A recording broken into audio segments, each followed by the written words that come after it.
Qu'est-ce que tu fais? Il est arrivé dedans. Ça crée une trop. Tu peux te le rebrosser encore une fois. Hein.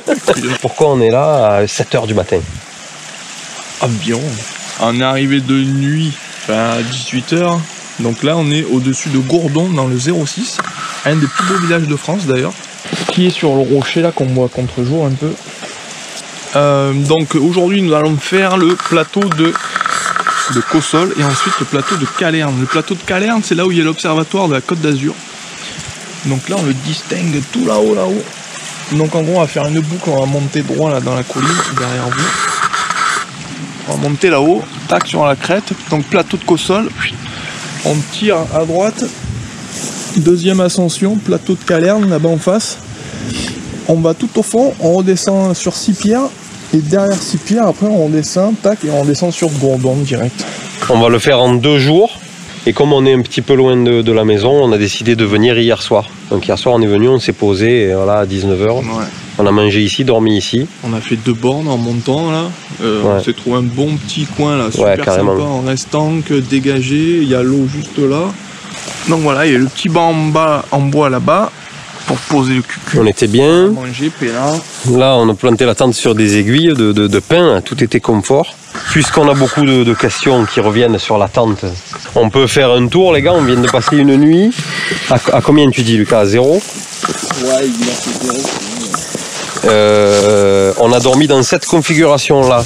On avait les 2 portes ouvertes de ce côté. On s'est dit pour que le froid qui descendrait de là-haut, là, il rentre pas dans la tente. Bon, apparemment, ça a marché. Il y avait 0 condensation à l'intérieur. Aucune goutte d'eau, rien. Ouais, c'est la différence avec... moi, j'avais utilisé l'été dernier à l'os. J'avais tout fermé les absides, j'avais eu de la condensation.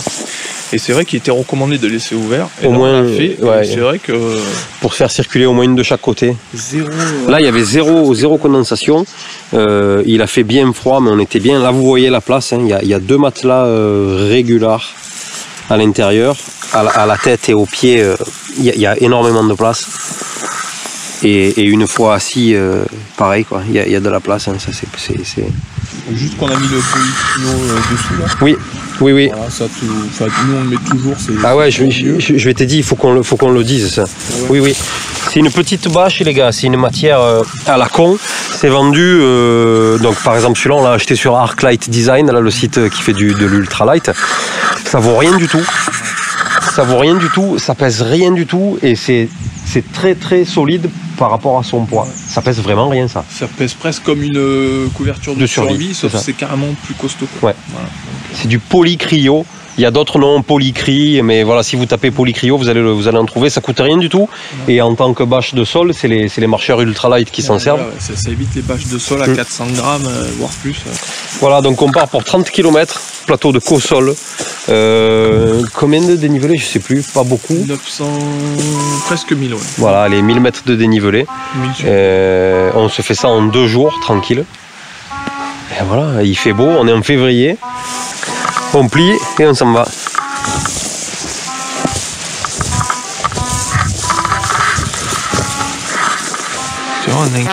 Enchanté.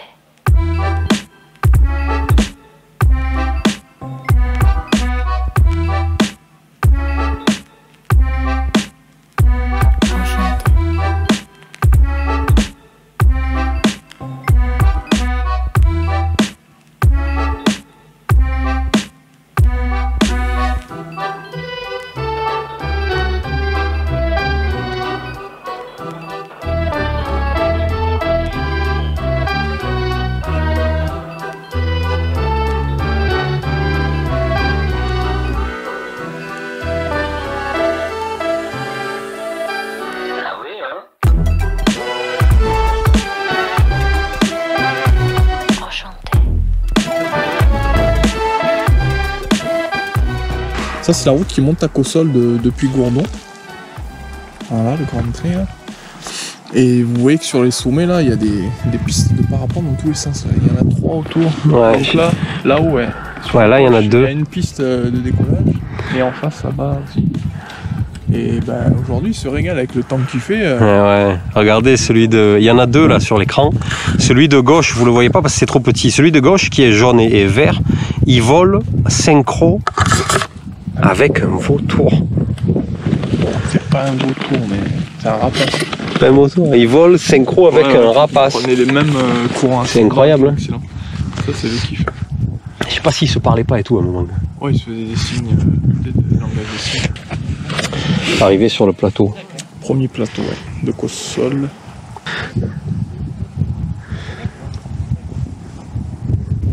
On a pris 300 mètres, je crois, là. Et ici, c'est le point de décollage. Bah ouais, il y a du monde. Hein. Il y a du monde et ça décolle. Ouais. Donc là-bas, le massif qu'on voit, c'est l'Estérel. On voit une petite aiguille, nous, c'est le Mont Vinaigre. Le pic de l'Ours, pardon. Le pic de l'Ours, ouais, d'accord, je le vois. Tu vois. Donc la dernière fois au Caprou, on était derrière ça. Voilà, on était juste derrière, dans l'axe. Après, ben, on a la baie de Cannes et tout, là-bas. Là-bas, on a les îles de l'Érins. Là-bas, on a Antibes et tout. Après, là, on a la grande baie de Villeneuve-Loubet, jusqu'à Saint-Laurent-du-Var. Et au fond, on voit même l'aéroport. Je sais pas si ça rendra aussi bien à l'écran, hein, mais ouais, là, on voit la mer même nous, très on très bien. distingue à peine parce qu'il y a beaucoup de bruit en bas. Là, on a le village de Gourdon juste. Putain, ce village, ouais, il est perché. Au retour, faut qu'on s'y arrête. Ouais, c'est magique. On va essayer de. Faut qu'on aille boire une bière là-bas dedans. Ouais. Donc on va longer cette crête là-bas. Non, on va la gravir et après, on va traverser le plateau tout au fond. On va au fond de ce plateau. Et après, on pique à droite là-bas. Et après, ouais, on contourne à droite et on redescendra sur Gourdon. Alors, le passé simple s'impose encore une fois. Nous quittâmes, ça c'est juste. Ouais. Les parapenteurs, là, ça c'est peut-être moins juste ça. Ouais. Nous marchâmes, ça c'est juste aussi. Oui, nous progressâmes sur le plateau. Ça j'ai un doute. De Cossol. Et là, il y a même pas nos voies romaines. Vous savez que moi, je suis un peu fan des voies romaines. Attends, moi je précise le truc alors du coup pour le coup. Parce que depuis ce matin ou depuis hier ou je sais plus quand, je faisais le con en lui disant c'est pas une voie romaine, c'est pas une voie romaine. Et lui il me disait mais oui on dirait, on n'était pas sûr. Et en fait bien joué parce qu'on a eu confirmation, en effet ça en est une. Et si tu regardes bien, c'est exactement la même construction que ce qu'on croisait en bas ce matin. Ouais. En plus détérioré. Sauf que là, regardez, ah, là, elle est flagrante. Et je crois que c'est un des plus beaux passages de voie romaine qu'on a pu parcourir pour le moment. Alors pour moi oui c'est sûr, hein. c'est le mieux fini, le mieux conservé quoi. Le mieux conservé, ouais, carrément. Les Romains, quoi. C'est les Romains. On dit toujours les Portugais, mais je crois que les meilleurs maçons, c'est les Romains. Ouais, ils avaient 1 milliard d'esclaves. Comment ils ont fait pour devenir aussi cons après dans le temps? Ils étaient en avance, là, à cette époque-là, quoi. tu vois, écoute-moi. Il y a des mecs, après, ils viennent te parler d'art, tu sais. Ils viennent te parler d'art et de ci et de là sur des gens qui se la sèglent, qui te sortent un truc en 3 secondes, tu sais. Et des pseudo-artistes à 2 balles. Moi, je t'expliquais un truc. Si dans l'art, il n'y a pas des tripes un peu, ça, c'est de l'art, ça. Ça, où les mecs, ils ont laissé leur vie, leurs doigts et leur dos, leurs vertèbres et tout. Ça, c'est de l'art, ça. Ouais. Ça, les statues qu'ils faisaient, eux, c'est de l'art. Mettre un god place Vendôme, c'est pas de l'art, ça. Et l'autre gaga de Anne Hidalgo. Tu as vu ce qu'elle a fait avec le cœur pour la Saint-Valentin? Mais elle m'est fusillée, là, cette femme. 650 000 €. Elle a mis un cœur, porte de Clignancourt en plus. Porte de Clignancourt, c'est comme si tu mets un cœur en plein cœur de Bagdad, tu vois. Elle a mis un cœur en plastique à 650 000 €. Mais c'est n'importe quoi. Attends, et les mecs ils te disent que c'est de l'art. Il y a des gens assez cons pour acheter ça. Les Parisiens en même temps. Hein. Pour le coup, il est où le cœur? Voilà, revenons à ce bel édifice qui a traversé plus de 2000 ans d'âge. C'est incroyable, c'est incroyable. Toujours là. C'est incroyable. Toujours là. Est-ce qu'on peut le fouler de nos pieds? Bah putain, foulons-le de nos pieds. Comme ça, arrivé en haut, on pourra dire au passé simple, nous le foulâmes de nos pieds. Oh là là là là. Oh, que d'émotion. Ici, des légions entières ont traversé ce petit passage. Le thème de César, on ne sait pas. Peut-être César il est passé ici, vu qu'il est passé dans la région. C'est vrai? Qui sait? Et ouais. Ça, Lucas, attends, parce que si moi je le savais pas, il y a des gens qui doivent pas le savoir non plus. Ouais.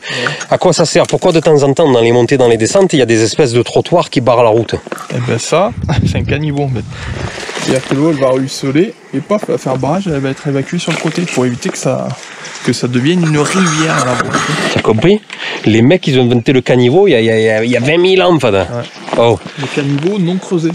Bon alors on le dit de façon générale les gars, les mecs il y a 2000 ans, ils te faisaient des caniveaux pour pas que l'eau elle défonce les chemins. Et aujourd'hui, tu as les maires, ils donnent des permis de construire à tout va, ça bétonne de partout dans les forêts et après tu as des inondations comme à Draguignan, tu sais. Ouais.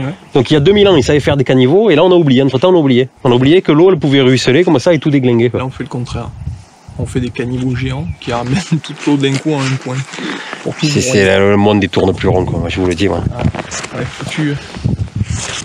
Regarde cette construction quoi. Regarde ça, aujourd'hui on te fait des HLM, 50 ans après ils s'effondrent. Regarde ce caniveau. C'est du pur génie.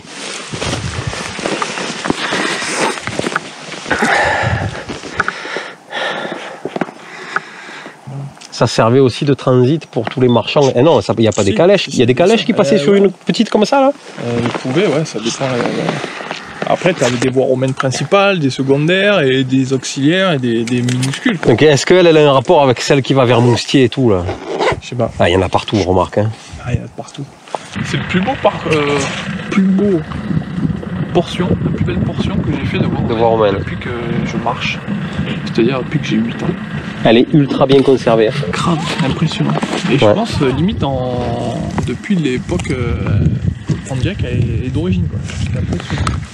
Alors, Lucas, oui. Maintenant que nous traversons la route, ouais. où allons-nous? Où on va? Donc là, on va finir le plateau de Coton qui est ici, hein, le plat, là, et on va attaquer la montée pour aller au plateau de Calerne, qui est là-haut. Là. Toute cette crête là, c'est le plateau de Calerne. À gauche, là-bas, vous voyez le petit point blanc là, c'est l'observatoire où on va passer. Donc là, on va zigzaguer en face, on va récupérer la crête. Après, on va longer la crête jusqu'à l'observatoire. On prend la crête hein, qui est tout en haut. Hein. Ouais. Et on la longe jusqu'à l'observatoire. Ouais, c'est ça. Eh ben, tu sais quoi, c'est parti.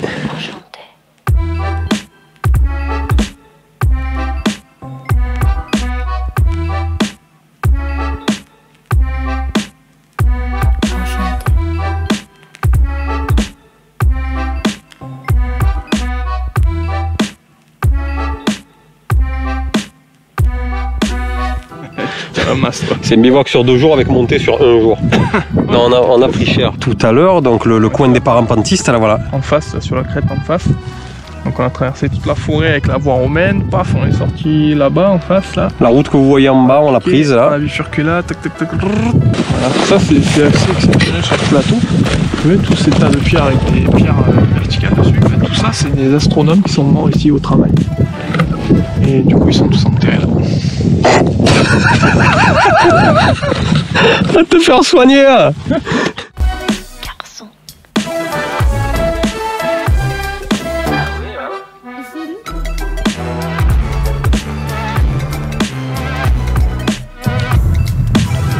Ok. Donc on vient de finir de manger. On en était au dessert là. Il était temps, hein. C'est du bien. Alors Lucas, on est arrivé sur ce plateau là avec plein d'observatoires. On est devant le télescope de Schmidt, je crois. Ouais, le plus gros. Le plus gros. Alors, c'est une anecdote de folie sur ce lieu. Oui, pour ceux qui ont Netflix, vous pouvez aller voir le film Io. Donc c'est avec l'actrice qui fait la pub de parfum là, qui danse comme pour Kenzo.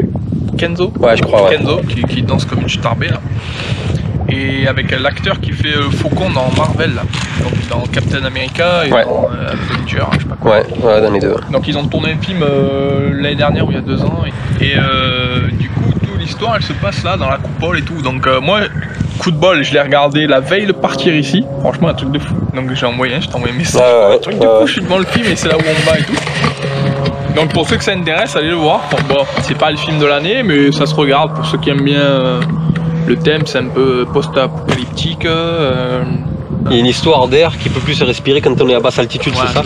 Justement, ce que tu me disais tout à l'heure, je sais pas si vous le voyez les gars. Putain, c'est clair, on y est. Mais ouais, si, on le voit sur la GoPro, on le voit. Vous voyez là la barre de pollution en bas sur la côte là. Voilà, oui. Voilà, ça c'est... Vous voyez ça? Vous savez ce que c'est ça? Ça c'est la côte d'Azur de French Riviera, ça. C'est la côte d'Azur, tu sais là où tous les pimpins là. où viennent tous faire les Macs. Donc entre les pimpins qui viennent faire les Macs avec des voitures qui font 30 litres au 100 et tous les vieux retraités qui arrivent dans les ferries qui te polluent, enfin là, les ferries, on devrait tous les couler avec les gens à bord, quoi. Voilà, parce que si vous croyez que vous habitez sur la côte d'Azur, que vous voyez la mer tous les jours et que vous croyez que vous habitez dans un truc dépollué, c'est Paris. Bah, voilà, vous voyez la pollution, vous voyez ou pas? Bon, sinon, le lieu, là, je pensais qu'on allait arriver, moi je connaissais pas, je pensais qu'on allait arriver sur un observatoire comme à Chiran. En fait, pas du tout. Hein. Non, là c'est vraiment c'est le CNRS qui gère ça. Il y a des programmes toujours d'activité, de recherche en ciel profond, d'exoplanètes, qui font du tir laser sur la Lune pour mesurer la distance. Il y a des interféromètres, on a vu là-bas un panneau avec le sismographe. Ouais. Il y a une dizaine de petites coupoles un peu partout sur le site. Ça. Il y a même une asso là, du 06, une association d'astronomie qui a quelques télescopes sous coupole amateur ici. Et après voilà, il y a plein d'instruments un peu dispersés sur le plateau qui ont chacun une utilité spéciale.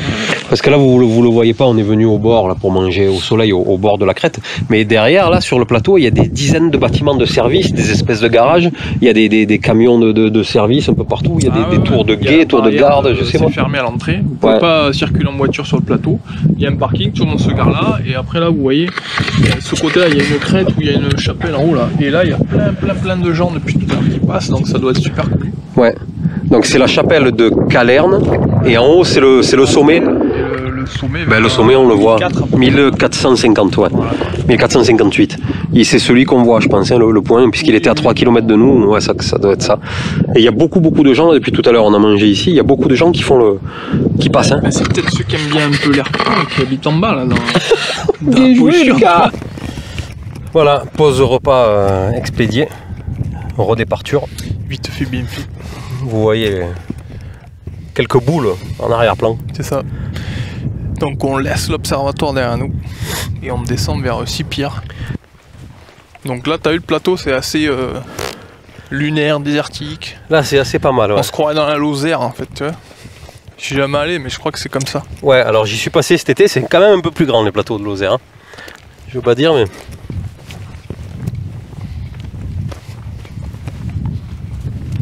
Putain, on marche sur du plat. Tu sais quoi? J'ai même pas souvenir que ça nous est déjà arrivé, quoi. Pourvu que ça dure.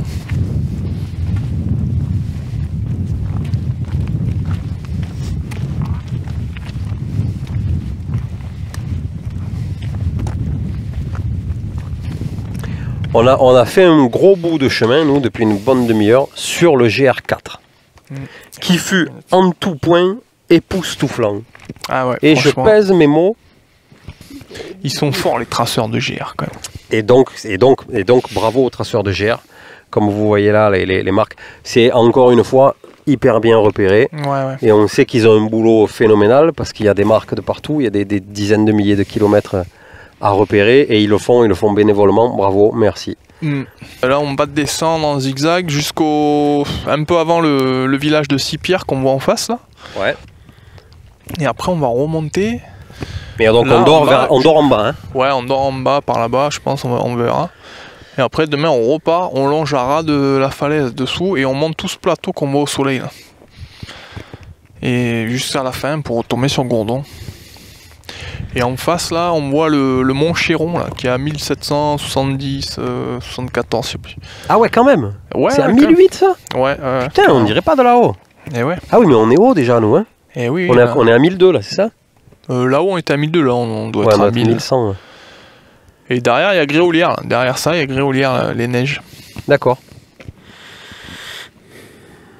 Et ben voilà. Le passage de GR4 qu'on vient de faire depuis qu'on a quitté l'observatoire, enfin depuis qu'on a repiqué sur le GR4, il était... Je pense que ça va être le plus beau passage du bivouac. Hein. C'était tellement beau, les gars, les arches naturelles. Ouais, enfin... ouais, on a vu des trucs.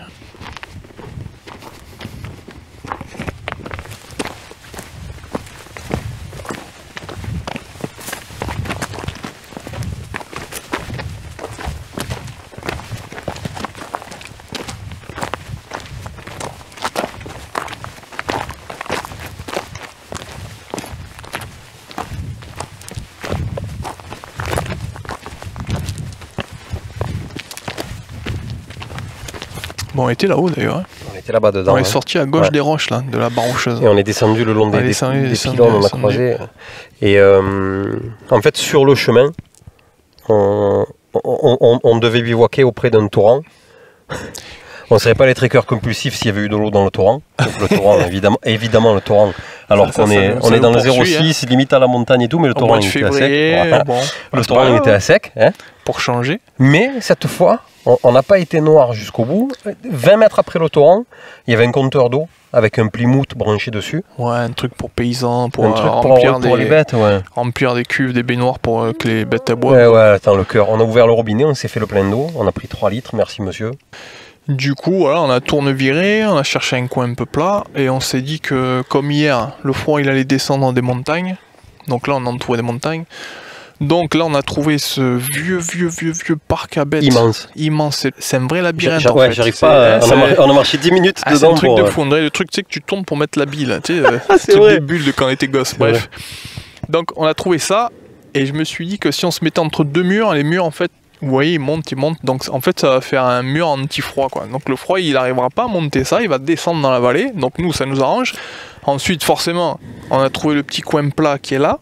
Autre point, le soleil, il va se lever pile poil en face. Donc comme ce matin, on va avoir le soleil à travers la tente, on va le voir se lever, donc ça nous réveillera automatiquement. Réveil automatique. Et Réveil merveilleux. Et puis voilà. Réveil merveilleux automatique. quoi. Ah ouais, c'est trop beau. Parce qu'il y en a en fait, il y a des régions où les gens ils placent la tente comme nous, tu sais, la tête à l'ouest pour avoir le soleil en pleine figure et tout, mais chez eux le soleil se lève jamais. Ouais, ça c'est. Et donc pour demain il nous reste Là. 10 km en partant d'ici, là il nous reste 10 km à faire, ça monte quasiment tout le long, et comme on a pas mal de plans à faire et tout, on s'est un peu avancé pour pas arriver trop tard dans le village. Ouais, c'est toujours Pour ça. pas qu'on arrive de prix, à et puis 18 h dans le village. voilà. Ouais, parce qu'on va essayer d'y faire un petit tour quand même. Voilà, et bien maintenant on va monter la tente. Ouais.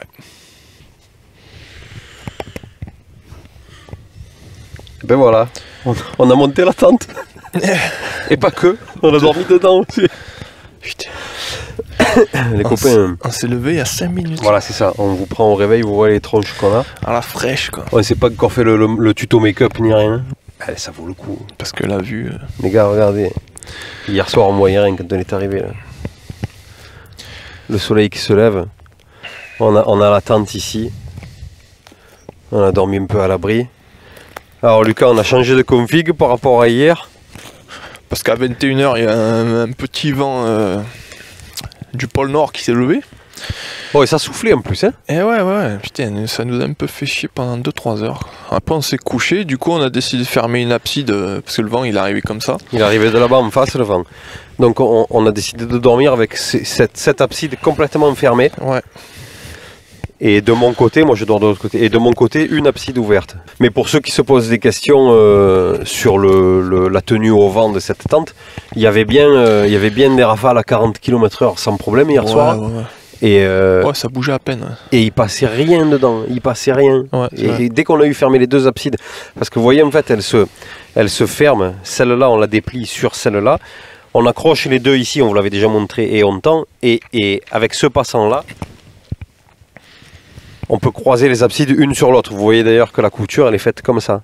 Les absides elles se recouvrent une sur l'autre. Mm. Et pour les mauvaises langues, ce matin on s'est levé à 7h. 7h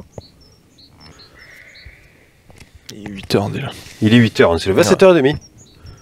On n'est pas matinaux nous. 8 h. Ouais, il y a encore de l'ombre. Quoi. Regardez ça si c'est pas beau quoi. Allez les gars. On va déjeuner et on repart 10 km restant pour arriver à Cap là-bas. Gourdon, vers là-bas. Ouais. Les oiseaux chantent. Voilà, ça, tu te lèves avec la lune d'un côté, le soleil de l'autre, on se croirait dans Stargate. Quoi. Oh, on a entendu une crie, hein.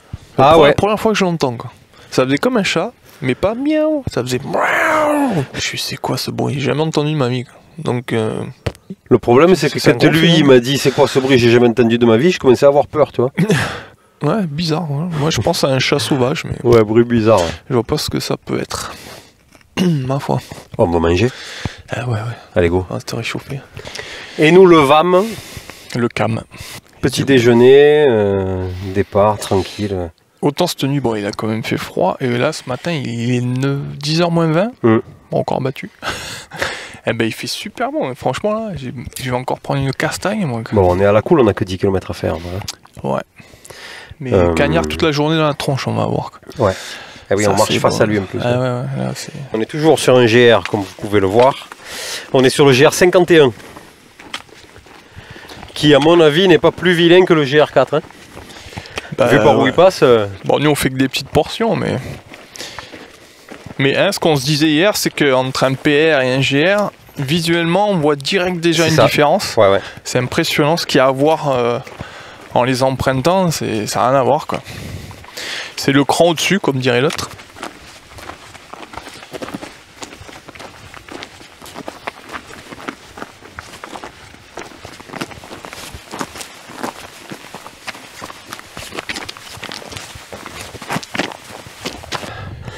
On vient d'arriver à la Borie. Et cerise sur le gâteau, elle a même son propre panneau, donc à mon avis, elle doit pas être dégueulasse.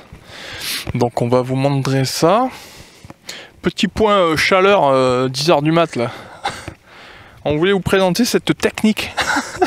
Si tu sais que tu vas devoir remettre ton bas, tu l'enlèves pas, tu le dézippes, tu le laisses en bas des chaussures. Il y en a peut-être plein qui connaissent et il y en a sûrement plein qui connaissent pas aussi, donc on le dit. Alors, vous défaites le zip, vous laissez par terre. Ouais, c'est moche, hein, on est d'accord. Regardez. Ouais, pas sûr. Hein. On dirait des guêtres. Moi, tu sais quoi, je me pointerais bien à la Fashion Week à Paris avec ça. Hein. Moi, depuis que la guerre fait est mort, j'en ai rien à foutre en fait, tu vois.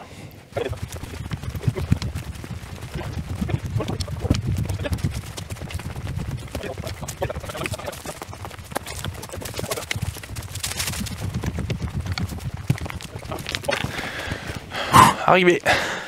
C'était 100 mètres de distance et de dénivelé. Putain, fait chier. C'est tout d'en haut. Pourquoi il a pas fait au sommet, le mec, gaga quoi. Ah ouais, c'est un peu fait chier le mec quand même. Hein. Ah ouais. Oh là là. Tu m'étonnes qu'elle est sur la carte quoi. Ça c'est une vraie cabane. C'est une vraie quoi. Les autres fallait ramper pour entrer dedans, tu te rappelles? On est à l'intérieur, il fait très sombre, donc la qualité est forcément mauvaise. Tu auras plus de lumière. Mais sinon j'ai la lampe hein, derrière. Petite ouverture, non ça va on voit. Ouverture sur le plafond. Un banc, 4 pierres pour faire un feu. Lucas. Pour faire un feu aussi. Et là il y en a une mini Borie. Ah ça c'est celle du chien. Excellent. Mais voilà. C'est beau hein. C'est beau. Ça valait le coup de venir, de se taper 100 mètres. Ouais, j'avoue. Splendide. Ce travail de la pierre. Putain. Ça devait être un pyrologue. Pyromane. Non, énorme boulot, franchement. Ah bah, tu as la taille hier, on a des essayé d'en déplacer 2, nous, pour se faire une petite table. Enfin, il a failli se faire un tour de rein, quoi. Bah, moi, j'ai eu une migraine. Direct. Et les mecs, depuis hier, on voit des murs. On a dû voir 200 km de murs linéaires, tu sais. C'est pas la masse de boulot que ça représente, c'est un truc de fou, quoi. Les années de travail à se casser le dos, tout ça pour jeter 4 moutons dedans, quoi. Tu n'aurais pas plus vite fait de dresser les moutons, quand même? Donc, on est toujours sur le GR51. Il y a des trucs... Il y a des trucs qu'on n'a pas filmés depuis le départ de la Borie parce que c'était c'était terrible, plateau, quoi. Forêt, il y avait quelques cabanes pastorales et tout en pierre sèche, mais ouais, on en a déjà vu. Donc, voilà, c'est ça, c'était joli, mais forcément... c'est pas des trucs inédits. Quoi. Ouais, là on arrive au-dessus du plateau de Gondon, là, et on va arriver au sommet, là. Voilà, hein, écoutez, il fait beau, il est crocus, regardez ça. C'est l'époque, là, donc pour ceux qui veulent les ramasser, c'est ça qui fait le safran, pour ceux qui savent pas. Au bout du pistil, il y en a, bon, il en faut je sais pas combien de kilos pour faire 10 grammes de safran, laisse tomber. Mais voilà, il y en a qui s'amusent à faire ça. On en a vu beaucoup. Hein. Ouais, il y en a partout là. Tout le plateau, depuis hier même. Bonjour. Bonjour. VTT. Là, tu regardes à 2 mètres de lui, tout à l'heure il me rentre dedans quoi.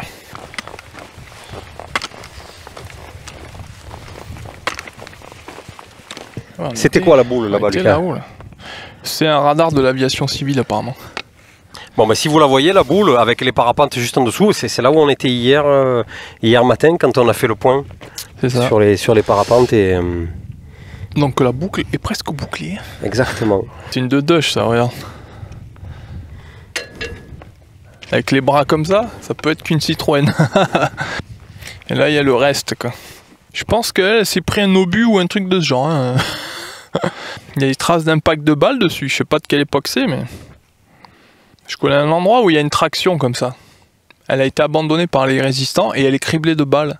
Et on m'a raconté l'histoire et il y en a 2 qui étaient blessés, ils avaient réussi à s'échapper. Et elle est posée là au bord d'un chemin quelque part. C'est un truc de fou quoi. Moi je sais pas si je vais pas me parapenter dans le vide là. Sans parapente. Bah oui. Juste avec le Leviti. Ah ouais, mais vu qu'il y a de la toile de parachute dedans, s'il faut. Alors. Ouais, ils ont fait un feu là quoi. Oh bon. Ouh là là. Ouh. Oh, regarde le village. Bra. Wako. Y'a rien là. Ah, ce point de vue comme il tue. Et là il y a une arche là. Mate-moi ça, l'arche naturelle là, dans le vide. Incroyable. Wow. Alors là, il y a point de vue là. Ok, ça c'est fait. Donc eh ben voilà, là vous le voyez bien le village de Gourdon là. Et carrément les parapentistes qui tournent autour, ça doit tuer ça. Ça doit être génial. Là on a une bien meilleure vue qu'hier sur la mer d'ailleurs. Ouais, Ce que vous voyez en face, c'est la mer. Ouais. Bon, il y a toujours cette brume pollueuse là, je sais pas quoi là. Pourri. Voilà, là on voit tout le 06 presque. Et là-bas on voit le début de l'aéroport de Nice et jusqu'à... là-bas c'est Mandelieu à Naples. Et on voit encore le pic de l'Ours. Hein. Ouais, il est toujours là. Donc on voit l'Estérel et tout là. Ouais, ah putain, regarde, même au fond là-bas on voit le cap de Saint-Tropez là. Ah oui, ouais, il est loin mais ouais. Donc, le rocher de Roquebrune. Putain, c'est fou, on voit 120 km de côte là. Incroyable. Ouais, c'est... Voilà les gars. Voilà pourquoi on marche. Pour arriver sur des lieux comme ça. Et ouais.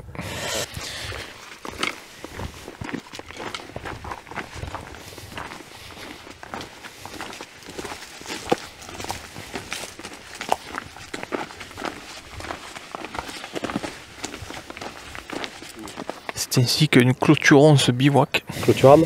Non, stop. C'est fatigant ça. Je suis usé là. On arrête de passer simple. On est arrivé à Gourdon. Ouais. Donc moi je connaissais pas le village. Il est... Attends, je vais pas gueuler. Le village est magnifique. Mais je vous explique le truc. Hein. On est le 25 février. Lundi. Dans le village, là, on est un lundi, on est fin février. Dans le village, il y avait 100 000 vieux. 100 000. Mais 100 000. 100 000 de Marseille. On aurait dit tour au mois de juillet. Alors ok, vous venez visiter le village comme nous, on était des touristes. Bouge, mais les gars, c'est quoi? C'est des ferries qui sont arrivés là. C'est des ferries directement qui sont arrivés à Gourdon. Ouais, quoi. ils ont fait un canal spécial pour les amener. Bon donc on a filmé un petit peu la rue, on s'est arrêté, on s'est mangé une crêpe et tout. Vite fait, mais c'est pas... Il y a un monde dans la rue quoi. Trop un sauvage toi aussi. Bah c'est un beau village, on s'en fout de ça, c'est un beau village. Voilà. C'est un beau village. Il y a dedans, hein, t'as vu les artisans, souffleurs de verre, les bonbonnes de couleurs et tout, ça c'est super beau. Ouais mais voilà, tu vois, alors ouais, c'est un beau village, hein, mais articulé autour du commerce, hein, parce que tu peux pas habiter ici. Hein. Bon, tu te sens pas chez toi, il y a beaucoup de monde, mais bon, après voilà, c'est la rançon du succès comme on dit. Tu es nul en philosophe en fait. Pour ceux qui se posent des questions sur les poids, tout ça, mon sac là, avec 1 litre d'eau, il était à 6,5 kg avec le système de filtration, avec 3 jours de nourriture, petit déjeuner, et dîner, plus du café, du sucre, tout ce qu'il fallait, le réchaud, sans la tente, mais qui fait 500 grammes et que Lucas porte. Et Lucas, il était quasiment au même poids. Après, on se charge avec des trucs superflus. 7 kilos, voilà. Moi, et 3 litres d'eau. Après, avec tout notre matos, avec tout ce qu'on prend, qui est superflu, donc, mais qu'on prend pour faire des vidéos, on était à 10 kilos chacun, pour 3 jours. Voilà. Et dont 3 litres d'eau sur Lucas. Et ça se sent sur les épaules. Ça se sent quand tu marches, hein. Si tu gagnes 1 kilo, ça se sent. Ah ouais, carrément. Moi, j'ai pas eu de rougeur, d'écrasement. Voilà, là, j'ai pas eu mal aux épaules comme souvent. Enfin, des fois, ça peut le faire. Ou aux hanches, là, sur les ceintures. Voilà, nickel. Hein. Voilà, après, on a pris beaucoup de caillasse aussi, donc un peu les voûtes plantaires qui ont morflé. Sinon, les cuisses, les genoux et tout, ça allait là sur ça, ça va. Pourtant, on s'en est fait hein, quand tu vois la montagne là. On est monté, et celle de derrière là, que vous voyez quand on s'est descendu d'un trait, ouais, quand même, ouais. Ouais, ça descendait. La Zipax, on vous l'a dit, la Zipax, on a passé 2 nuits dedans. La première, une porte de chaque côté ouverte, 0 condensation. Nickel, ouais. La deuxième, beaucoup de vent, donc on a fermé les portes du côté vent et on en a laissé une ouverte de l'autre côté.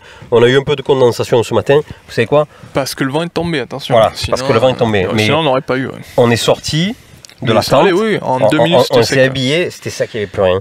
Donc c'est carrément pas un point négatif. Et après, c'est toujours un plaisir. Elle est immense, dedans il y a de la place. Ouais, carrément. Voilà. Donc elle est conseillée. Le kilt, pour ceux qui se poseraient des questions aussi, j'ai pas eu froid du tout. Cette nuit dernière, là, on était dans les températures négatives, je pense, et j'ai eu chaud toute la nuit. Donc le kilt, température -5 confort, je pense que c'est largement assumé. Tu sais quoi, je vais te dire, si vous n'allez pas bien, si vous avez un coup de blues, si vous avez des problèmes d'argent, si vous avez des problèmes dans la famille, si vous avez un collègue qui est dépressif, allez marcher. Parce que quand même, oui, ça, ça... mettez des baskets, allez marcher. Pas faire ça, pas obligé, vous n'avez pas le matos pour dormir dehors, on s'en fout. Prenez des baskets, allez faire un tour. Ouais. Il y a forcément une randonnée autour de vous. On est en France, je veux dire, on n'habite pas à New York. Hein. Allez marcher, ça soigne tous les maux. Ouais, carrément. Ça remplace n'importe quelle cure et psychologue. Nous, on revient de 2 jours et demi, là. Ça lessive le cerveau, quoi. Putain, on revient de 2 jours et demi, c'est... Moi, je sais même plus où j'habite, quoi. Ah non, mais c'est pour ça que je me prenais au vieux tout à l'heure dans le village. Ouais. Et tu reviens de 2 jours et demi, tu n'as pas envie de tomber sur une carte de touriste. Là, je suis vidé, moi, je suis vidé. Le choc, quoi. Donc là, sinon, c'est là, évidemment, qu'on recommande, rien que pour les points de vue, la voie romaine qui était exceptionnelle. La voie romaine, c'est une tuerie. On le fait pas pour les vues, on le fait d'abord pour nous. Ouais. Et on essaye de vous le montrer du mieux possible pour que ça plaise, de faire rire un peu, de montrer la région. Et puis faire découvrir des beaux endroits comme ça. C'est ça. Si l'on vous a donné envie, l'observatoire, vous voyez, le tour, Gourdon et tout, ben allez-y, venez. En plus, c'est que des trucs accessibles, là. Et si vous voyez des tourbus, crevez-leur les pneus. Sur ce, profitez de la vie, de la nature et respectez-la. Ça a été très propre, hein, cette rando. J'ai vu que des Kleenex par terre. Attends, je réfléchis. Non, ça a été très propre. 2 mégots et 3 Kleenex. 2 mégots, j'ai vu, ouais. Mais les Kleenex, c'est pas grave. Les mégots, non, c'est pas bien. Les mégots, c'est pas... les mégots, en plus, ils finiront dans la mer, forcément. Voilà. Et voilà. Et nous, on se quitte. Eh oui. Sur ces belles images. À bientôt. Ciao.